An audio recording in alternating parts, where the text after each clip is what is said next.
नमस्कार दोस्तों, जय श्री कृष्ण, राधे राधे। गिद्ध और गिद्ध की पत्नी की नजर एक बिल पर पड़ी। उसने अपनी पत्नी से कहा, प्रिय देखो, वहां पर कितना बड़ा बिल है, शायद हमें वहां कुछ खाने को मिल जाए। तब गिद्ध और गिद्ध की पत्नी उस बिल के पास गए। प्यारे दोस्तों, जैसे वे वहां पहुंचे तो देखा उस बिल में खरगोश के कई सारे बच्चे थे। यह देखकर गिद्ध की पत्नी खुशी से उछल पड़ी और कहने लगी, स्वामी, इतना सारा भोजन, अब तो हमें कई दिनों तक शिकार नहीं करना पड़ेगा। तब गिद्ध बोले, प्रिय नहीं, हम हमारी जरूरत के अनुसार ही भोजन लेकर जाएंगे। और इतना कहकर गिद्ध खरगोश के कुछ बच्चों को उठाकर अपनी पत्नी के साथ वापस उसी पहाड़ी पर अपने घोंसले में जाकर चला गया। वहां पहुंचने पर गिद्ध के बच्चे बहुत खुश हो गए और तुरंत भोजन करने लगे। लेकिन गिद्ध की पत्नी बहुत नाराज थी। उसने भोजन नहीं किया और कहने लगी, इतना सारा भोजन था, लेकिन आप केवल थोड़ा सा भोजन ही लेकर क्यों आए? प्यारे दोस्तों, जब गिद्ध अपनी पत्नी को समझाते हुए कहता है, प्रिय, हमें कभी भी ज्यादा लालच नहीं करना चाहिए, हमें हमेशा अपनी जरूरत के अनुसार ही अपने पैर पसारने चाहिए। ज्यादा लालच का परिणाम हमेशा बुरा ही होता है। ये बात मैं तुम्हें एक कहानी के माध्यम से समझाता हूँ, लेकिन वादा करो कि तुम पूरी कहानी को ध्यान से अंत तक सुनोगी। गिद्ध की पत्नी ने कहा, ठीक है, आप मुझे कहानी सुनाओ, मैं पूरी कहानी सुनने के लिए तैयार हूँ। बहुत समय पहले चंदनपुर नाम के एक छोटे से गांव में रामदास नाम का एक किसान रहता था। रामदास बहुत ही ईमानदार और नेक दिल आदमी था। गांव के सभी लोग उसे प्यार से रामू कहकर बुलाते थे। उसके परिवार में उसकी पत्नी और 2 बच्चे थे। बीमारी और गरीबी की वजह से रामू का शरीर बहुत ही कमजोर हो चुका था। उसके परिवार को 2 वक्त की रोटी भी नसीब नहीं हो पा रही थी। लेकिन रामू की हालत हमेशा ऐसी नहीं थी। एक समय था जब वह और उसका परिवार बहुत खुशहाल और भरा पूरा जीवन व्यतीत कर रहे थे। लेकिन 2 साल पहले गांव में एक महामारी फैल गई थी, जिसमें कई लोगों की जान चली गई। दुर्भाग्य से रामू भी उस महामारी की चपेट में आ गया था। भगवान की दया से वह मरा तो नहीं, लेकिन उस महामारी ने उसे जीने लायक भी नहीं छोड़ा। कुछ समय बाद महामारी तो गांव से खत्म हो गई, परंतु रामू के परिवार के लिए वह दुख और तकलीफें छोड़ गई। उस महामारी के कारण अच्छा खासा हट्टा कट्टा रामू अब एक बीमार और कमजोर आदमी बन चुका था। वैद्य और हकीमों से उसने बहुत इलाज करवाया, लेकिन उसकी हालत में कोई सुधार नहीं हुआ। यहाँ तक कि उसके पास जो 3 से 4 बीघा जमीन थी, वह भी उसके इलाज में बिक गई। अब उसके परिवार की हालत यह थी कि घर में खाने के लिए अन्न का एक दाना भी नहीं था। बीमारी की वजह से रामू का शरीर इतना कमजोर हो चुका था कि वह कहीं मेहनत और मजदूरी करने के लायक भी नहीं बचा। उसका शरीर तो बस यूं था मानो हड्डियों के ढांचे पर मांस की पतली सी चादर चढ़ा दी रखी हो। लेकिन उसे अपने परिवार की भूख और प्यास बर्दाश्त नहीं हो रही थी। आज भी उसके घर पर खाने के लिए कुछ भी नहीं था। उसके बच्चे भूख से मारे बिलबिला रहे थे और रो रहे थे। अपने बच्चों को रोता हुआ देखकर रामू रसोई में गया ताकि अपने बच्चों को खाने के लिए कुछ दे सके, परंतु सारे बर्तन खाली थे और रसोई में खाने के लिए कुछ भी नहीं बचा था। यह देखकर उसकी पत्नी कहने लगी, तुम कोई रोजगार क्यों नहीं ढूंढते? इस तरह से आखिर कब तक चलेगा? रामू कहने लगा, मैंने जिंदगी में कभी भी कोई लापरवाही नहीं बरती और ना ही कभी किसी काम से जी चुराया, लेकिन बीमारी ने मुझे बहुत ही कमजोर कर दिया। अब मैं काम काज के काबिल नहीं रहा, यह तो तुम भी जानती हो। पत्नी की बातें सुनकर रामू बहुत ही परेशान हुआ और घर में कुछ सामान तलाश करने लगा, जिसे बेचकर वह थोड़े पैसे जुटा सके। आखिर उसने घर में एक लंबी रस्सी तलाश कर ली और कहने लगा, मैं इस रस्सी को बेचकर आता हूँ ताकि बच्चों के लिए कुछ खाने पीने का इंतजाम कर सकूं। रामू की बातें सुनकर उसकी पत्नी कहने लगी, आज तो खा लेंगे, लेकिन कल क्या करेंगे? रामू कहने लगा, अरे भाग्यवान, आज की व्यवस्था करने दो, कल का मालिक तो मेरा परमात्मा है, वह कुछ ना कुछ इंतजाम कर ही देगा। फिर रामू ने रस्सी उठाई और भगवान के भरोसे बाजार में निकल गया। उसने काफी देर तक बाजार में आवाजें लगाई। आखिरकार उसे एक ग्राहक मिल गया। ग्राहक बोला, मुझे इस रस्सी के 10 आने दे दे। रामू ने कहा, लेकिन इस रस्सी की कीमत इससे कहीं ज्यादा है। मैंने कुछ ही दिनों पहले से 15 आने में खरीदा था। अब ग्राहक समझ चुका था कि रामू अपने किसी जरूरत के लिए इस रस्सी को बेचना चाहता है। वह कहने लगा, मैंने जो इस रस्सी की कीमत लगाई है वह बिल्कुल ठीक है। अगर तुम रस्सी बेचना ही चाहते हो तो रस्सी को मेरे हवाले करो और 10 आने ले लो, वरना जाओ कोई दूसरा ग्राहक ढूंढ लो। डूबते को तिनके का सहारा। रामू ने वह रस्सी 10 आने में बेच दी। वह रकम लेकर अपने घर की तरफ रवाना हुआ ताकि अपने बीवी बच्चों के लिए कुछ खाने का सामान ले सके। अचानक उसने रास्ते में 2 लोगों को देखा जो आपस में लड़ झगड़ रहे थे। यह देखकर रामू उसी तरफ निकल गया ताकि देख सके आखिर यह मामला क्या है। जब वह नजदीक पहुंचा तो उसने देखा एक जवान ने बूढ़े का हाथ कसकर पकड़ रखा है और उसे अपने साथ ले जाना चाहता है। वह बूढ़ा व्यक्ति अपना हाथ छुड़ाने की पूरी कोशिश कर रहा था। रामू ने उस नौजवान से पूछा, अरे भाई, आखिर तुम इस बूढ़े को कहाँ ले जाना चाहते हो? जरा इसकी उम्र तो देखो, यह तुम्हारे बाप की उम्र का है। क्या इसके साथ ऐसा बर्ताव करना ठीक है? जो बहुत ही मजबूर था, रामू से कहने लगा वह बूढ़ा व्यक्ति, देखो भाई, यह नौजवान मुझे 10 आने के लिए कोतवाल के पास ले जाना चाहता है ताकि मुझे कैद खाने में डलवा सके। अब तुम ही बताओ, क्या परमात्मा ये चाहेगा कि मैं जो इतने सालों से इस नगर में इज्जत की जिंदगी जीता आ रहा हूँ, सिर्फ 10 आने के लिए कैद खाने चला जाऊं? रामू ने उस बूढ़े की बातें सुनी तो वह उस नौजवान को समझाने लगा, लेकिन वह किसी बात पर मानने को तैयार नहीं था। तब रामू सोचने लगा, क्या ऐसा भी हो सकता है कि कोई आदमी मुझसे भी ज्यादा जरूरतमंद हो? अगर वह बूढ़ा कैद खाने चला गया तो इसकी बीवी और बच्चों का खर्च कौन उठाएगा? यह सोचकर रामू ने अपनी जेब से 10 आने निकाले और उस जवान को देते हुए कहा, ये लो नौजवान, तुम्हारे 10 आने, अब तुम इस बूढ़े को छोड़ दो। पैसे लेकर नौजवान वहां से चला गया। उस बूढ़े आदमी ने अब राहत की सांस ली। वह रामू के सामने हाथ जोड़ते हुए उसे दुआएं देने लगा, भगवान तुम्हारा भला करे और तुम्हें इसका 100 गुना दे। उस बूढ़े आदमी की दुआ सुनते सुनते रामू भी अपने घर की तरफ वापस चल पड़ा। चलते चलते रामू यह सोच रहा था, अब मजबूरी में उसे खाली हाथी घर वापस लौटना पड़ा, लेकिन दिल ही दिल में उसे यह तसल्ली भी थी कि गरीबी के बावजूद उसने एक नेकी का काम किया। यही सोचते सोचते रामू अपने घर पहुंच चुका था। जब उसकी पत्नी ने देखा कि वह चुपचाप और सिर झुकाए खड़ा है तो समझ गई यह हमारे खाने पीने का इंतजाम नहीं कर सका, बल्कि वह रस्सी जो घर से लेकर गया था उससे भी हाथ धो बैठा है। वह पूछने लगी, क्या हुआ? तुम खाली हाथ क्यों हो और उस रस्सी का क्या हुआ? रामू ने सारी बात अपनी पत्नी को बता दी। यह सुनकर उसकी पत्नी बोली, तुमने एक अच्छा काम किया है, एक बूढ़े आदमी को कैद खाने जाने से बचा लिया, पर तुम्हें मालूम होना चाहिए जो दिया घर की रोशनी के लिए होता है उसे कहीं और ले जाकर नहीं जलाया जाता। अब तुम अपने बच्चों को क्या खिलाओगे? कैसे उनका मन बहला दोगे? इस पूरे नगर में से कौन आएगा जो तुम्हारे बच्चों का पेट पाले?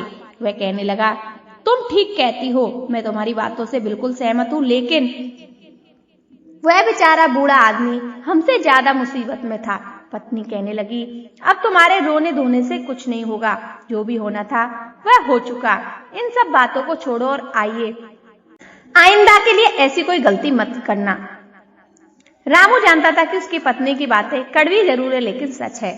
उसे समझ में आ रहा था कि क्या करे और क्या ना करे। अचानक उसके मन में एक ख्याल आया। वह अपनी जगह से उठकर दोबारा घर से टूटे फूटे सामान को देखने लगा। वह कभी इधर देखता कभी उधर, लेकिन उसे कोई भी ऐसी चीज नहीं मिल रही थी जिसे वह बेच सके। इसलिए वह परेशान होकर वापस अपनी जगह पर आकर खड़ा हो गया। अचानक उसे एक पुराना बिस्तर नजर आया जो बच्चों के बिछाने के लिए इस्तेमाल होता था। उसने अपनी पत्नी से कहा, मैं इसी बिस्तर का तलाश में था, तो कहो मैं इस बिस्तर को बेच आता हूँ। पत्नी कहने लगी, बच्चे तो भूखे हैं, लेकिन तुम उनका यह पुराना बिस्तर भी छीन लेना चाहते हो। रामू कहने लगा, अच्छा हुआ तुमने खुद ही कह दिया, बच्चे भूखे हैं, इसलिए जरूरी बात यह है कि उनके खाने पीने का इंतजाम किया जाए। पुराने बिस्तर के होने या ना होने से क्या फर्क पड़ जाएगा। उसकी पत्नी ने जब यह देखा इस बिस्तर की रामू की नजरों में कोई कीमत नहीं है, तो वह आंसू बहाने लगी और कहने लगी, ठीक है, समेट लो इसे और बेच डालो, लेकिन याद रखना इसे कम दामों में मत बेचना, ताकि कुछ दिनों तक तो हमारे खाने का पेट भर सके। रामू के पास अब कहने को कोई बात नहीं थी, इसलिए उसने अपना सिर झुकाया, चुपचाप बिस्तर को लपेटा और घर से बाहर निकल गया। वह चलता गया और फिर एक ऐसे बाजार में पहुंच गया जहां पर नई और पुरानी चीजों का व्यापार होता था। रामू ने उस बिस्तर को बेचने के लिए आवाजें लगाई, परंतु बहुत कम ही खरीदार उसकी तरफ आ रहे थे। जो थोड़े बहुत काम भी आ रहे थे वे इस बिस्तर को इधर उधर पलट कर देखते, उसमें कई तरह की कमियां निकालते और फिर आगे बढ़ जाते। आखिरकार एक ऐसा खरीदार भी आ गया जिसे यह बिस्तर पसंद आ गया। उस आदमी ने उस बिस्तर की कीमत पूछी तो रामू कहने लगा 12 आने। उस आदमी को शायद उस बिस्तर की उतनी जरूरत नहीं थी, इसलिए जब उसने 12 आने सुने तो कहने लगा भला इस फटे पुराने बिस्तर के लिए वह कौन आदमी होगा जो 12 आने खर्च करेगा। यह कहकर वह खरीदार आगे बढ़ गया और फिर रामू से दूर जाने लगा, लेकिन रामू भागकर उसके पास गया।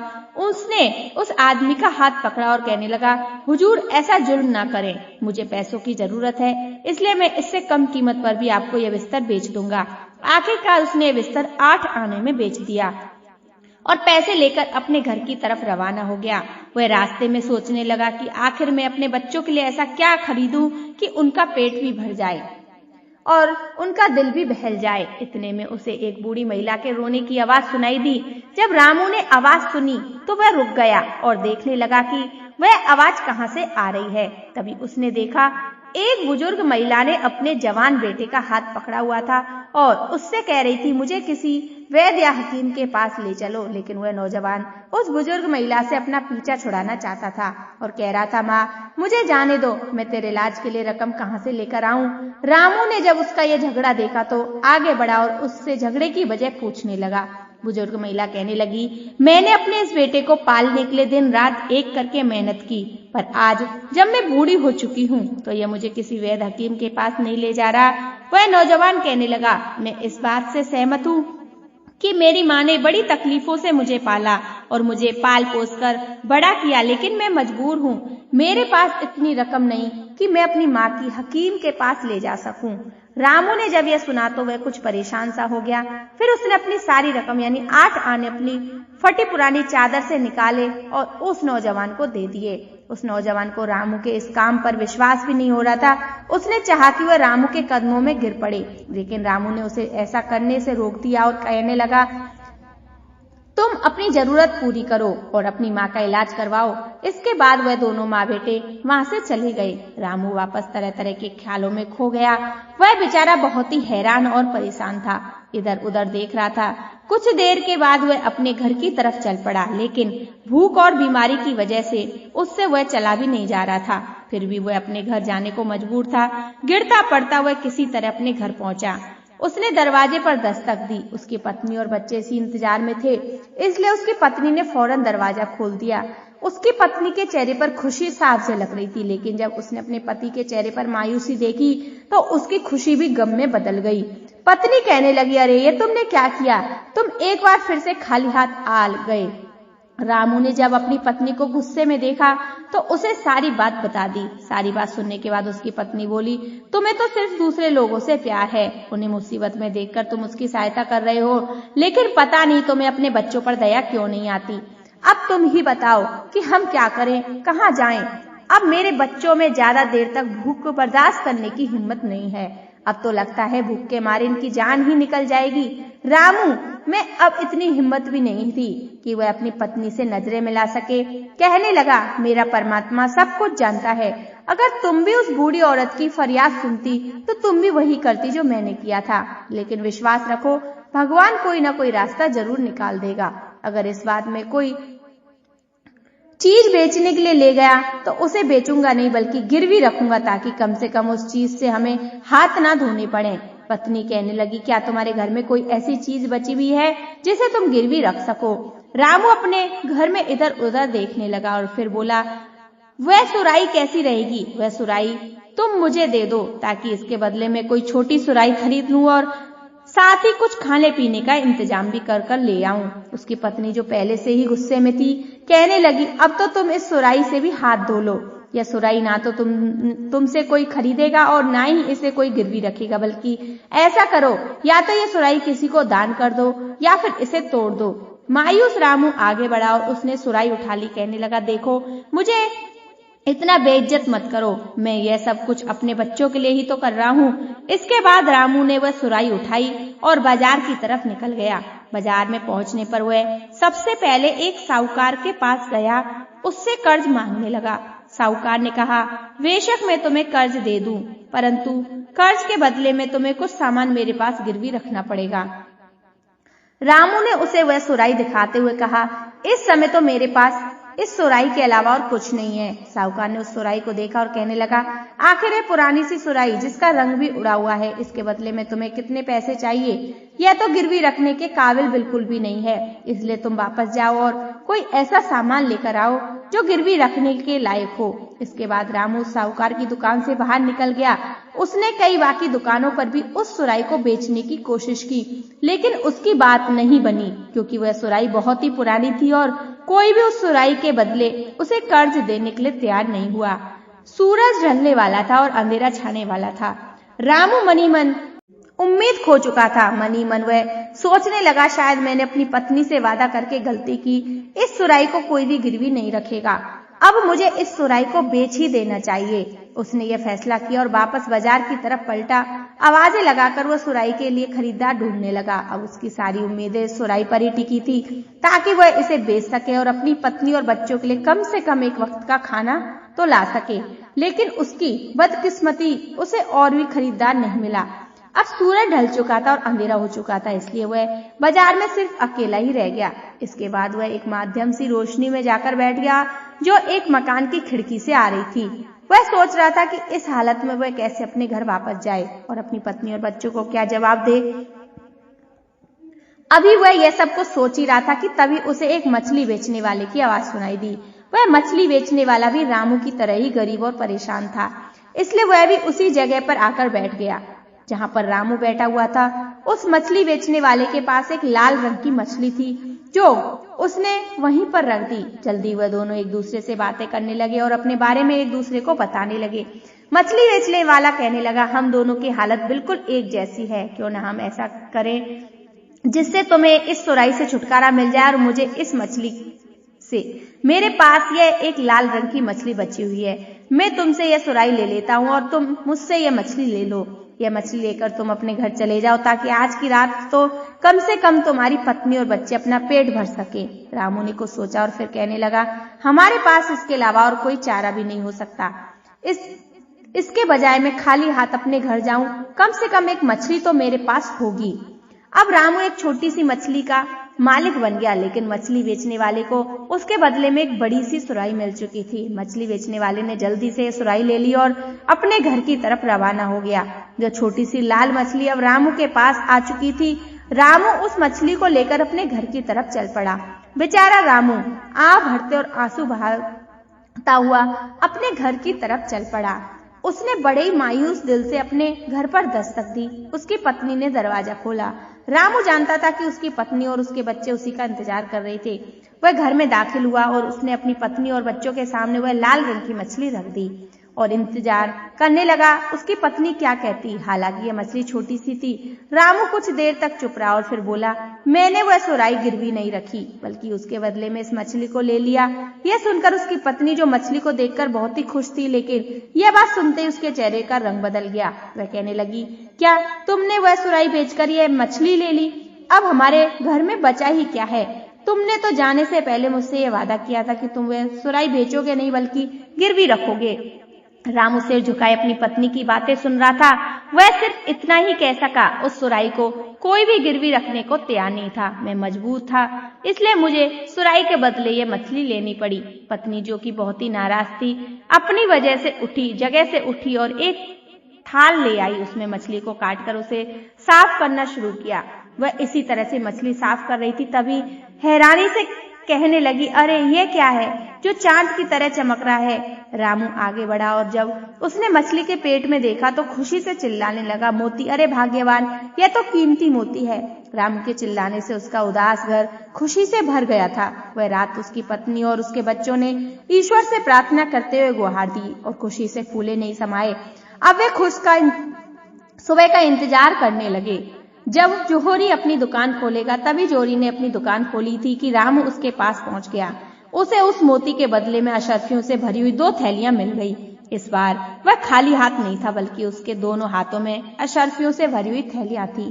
इस दौलत से उसने अपने लिए एक अच्छा मकान बनवाया, जिसमें सुख सुविधा का सारा सामान इकट्ठा किया। अब रामू कोई गरीब आदमी नहीं था, बल्कि वह एक अमीर सेठ बन चुका था। अब तो रामू के दिन बदल चुके थे। उसके घर में किसी चीज की कोई कमी नहीं थी। खाने के लिए काजू, पिस्ता, बादाम, दूध, दही सब कुछ था। अच्छी खुराक मिलने से उसके बीमार शरीर में भी अब नई ताकत आने लगी थी। 6 महीने बीतते बीतते रामू की पूरी तरह से काया पलट चुकी थी। अब वह पहले वाला कमजोर और बीमार रामू नहीं, बल्कि स्वस्थ और तंदुरुस्त हो गया था।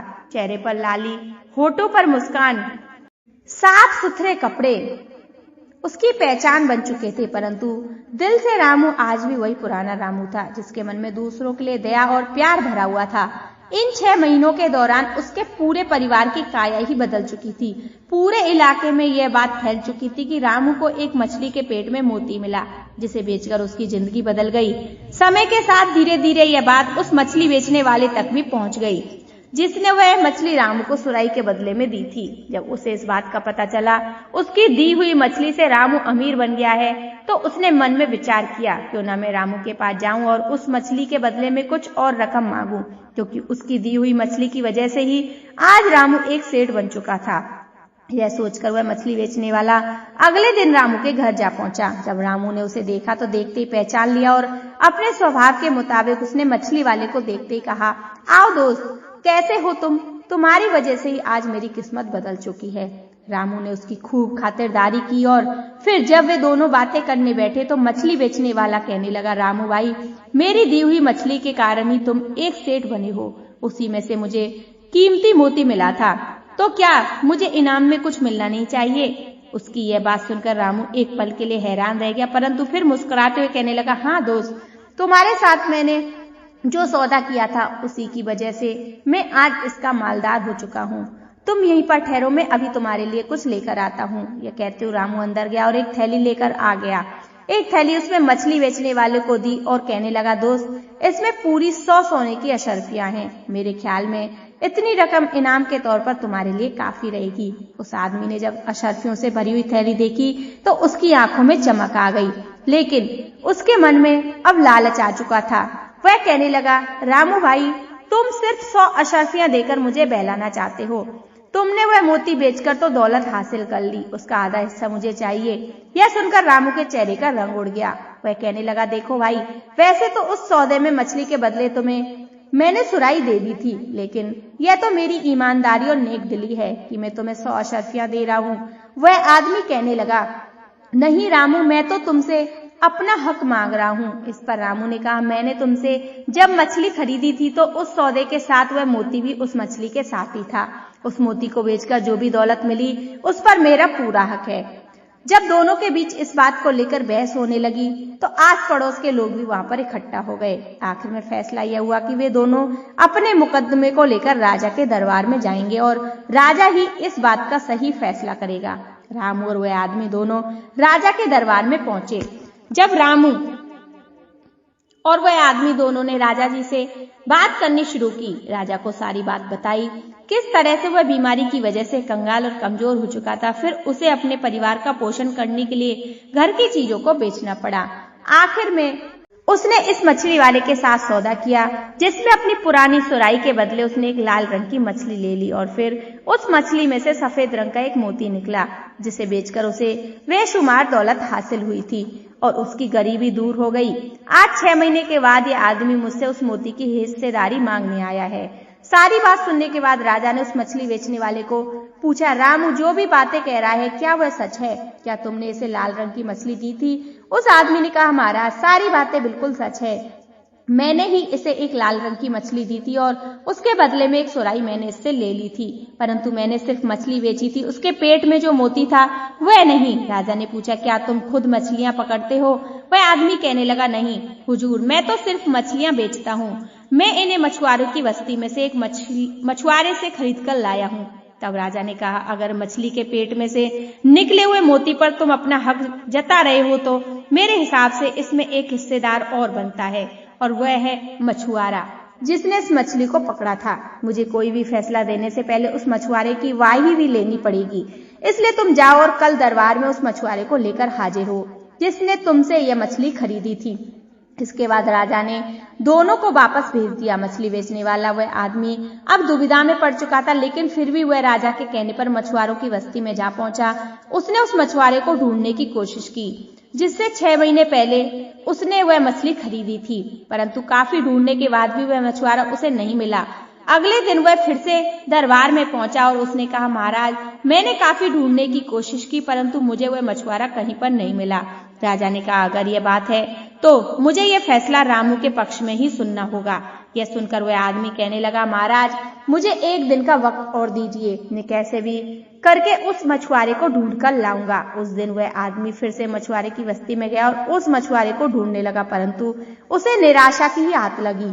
तब उसने सोचा, अगर मैं किसी दूसरे मछुआरे को अपने साथ ले जाऊं और वह राजा के सामने झूठी गवाही दे तो कह दे कि मैंने उससे ही मछली खरीदी है, तो बात बन सकती है। वह विचार कर आने के बाद उस आदमी ने एक मछुआरे को इस बात के लिए राजी कर लिया। वह राजा के दरबार में गवाही देगा वह मछली उससे ही खरीदी थी, बेचने वाले को बेची थी। आखिर अगले दिन जब दरबार लगा तो रामू वह मछली बेचने लगा और गवाही देने के लिए मछुआरा तीनों राजा के सामने हाजिर हुए। राजा ने उस मछुआरे से पूछा, क्यों भाई मछुआरे, 6 महीने पहले क्या तुमने ही यह सुनहरी मछली इस मछली बेचने वाले को बेची थी? वह मछुआरा कहने लगा, हुजूर, हाँ, मैंने ही वह सुनहरी मछली इस आदमी को बेची थी। यह सुनकर राजा कुछ पल के लिए चुप रहा और फिर उसने मछली बेचने वाले की तरफ देखा और बोला, असल बात तो यह थी कि उस मछली के पेट में से जो कुछ भी निकला उस पर अब तुम्हारा कोई हक नहीं, क्योंकि उस समय जो सौदा हुआ था उसके अनुसार तुम्हें मछली के बदले एक सुराही दी जा चुकी थी। मैं यह फैसला तुम्हें पहले ही सुना चुका था, लेकिन यह तो सिर्फ तुम दोनों की नियत और ईमानदारी को परखना चाहता था। मेरे हिसाब से रामू एक नेक दिल और ईमानदार आदमी है, उसकी नियत में कोई खोट नहीं, क्योंकि आज भी वह तुम्हें उस मछली के बदले 100 अशर्फियां देने को तैयार था। हालांकि इस बात की कोई जरूरत भी नहीं थी, परंतु तुम्हारी नियत बेईमानी और लालची है, क्योंकि तुमने अपनी झूठी बात को सच साबित करने के लिए मेरे सामने एक झूठा गवाह लाकर खड़ा कर दिया।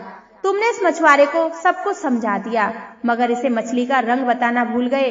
जब मैंने इससे पूछा कि क्या तुमने सुनहरे रंग की मछली बेची है, तो इसके जवाब में उसने इतना कहा जबकि मछली का रंग लाल था। अगर मछली के रंग के बारे में मछुआरा भूल गया होगा तो साफ साफ कह सकता था, इसे अब मछली के रंग के बारे में कुछ पता नहीं है, परंतु झूठ के पांव नहीं होते और इसने सुनहरे रंग की मछली होने पर हामी भर दी। इस बात से वह स्पष्ट है कि मछली के बारे में से कोई जानकारी नहीं है और ना ही इसने कोई मछली तुम्हें बेची। तुम इसे झूठी गवाही देने के लिए दरबार में लेकर आए हो। नियत के मुताबिक तो तुम्हें इसकी सजा मिलनी चाहिए और तुम पर जुर्माना होना चाहिए, लेकिन मैं इसका फैसला रामू पर छोड़ता हूँ। राजा का फैसला सुनकर मछली बेचने वाला आदमी थर थर कांपने लगा। उसे लगा अब रामू उसके लिए बहुत ही सख्त सजा सुनाएगा। राजा ने कहा, कहो रामू, तुम इस गुनहगार को क्या सजा देना चाहते हो? रामू बोला, हुजूर, यह बात सच है कि यह आदमी लालच के आकर झूठ और फरेब का सहारा लेकर मुझसे यह दौलत ठगना चाहता है, परंतु एक सच यह है कि इसकी दी हुई मछली के कारण ही मैं अमीर बना हूँ। इसलिए मेरी गुजारिश है कि इसे छोड़ दिया जाए और मैं अपनी खुशी से इसे 100 सोने की अशर्फिया इनाम में देना चाहता हूँ। यह सुनते ही मछली बेचने वाला आदमी रामू के पैरों में गिर गया और कहने लगा, रामू, लालच ने मुझे अंधा कर दिया था, परंतु तुमने मुझे जैसे लालची इंसान पर भी दया की, इसके लिए मैं सारी जिंदगी तुम्हारा एहसानमंद रहूंगा। और कहा, दोस्तों, तुम्हें अपनी गलती का पछतावा है, इससे अच्छी बात और क्या हो सकती है। ये कहते हुए रामू ने उसे 100 अशर्फियों से भरे हुए एक थैले दे दिए। वे दोनों बड़ी खुशी के साथ राजा के दरबार से लौट आए। जब बाकी लोगों को इस बारे में पता चला तो वे सब भी रामू की तारीफ करने लगे। पूरे इलाके में रामू की इज्जत और भी बढ़ गई थी। इस तरह कहानी के अंत तक पहुंचे हुए गिद्ध ने कहा, प्रिय, इसलिए मैंने कहा था कि हमें जो मिले उसी में हमें खुश रहना चाहिए। ज्यादा लालच हमेशा नुकसानदायक होता है।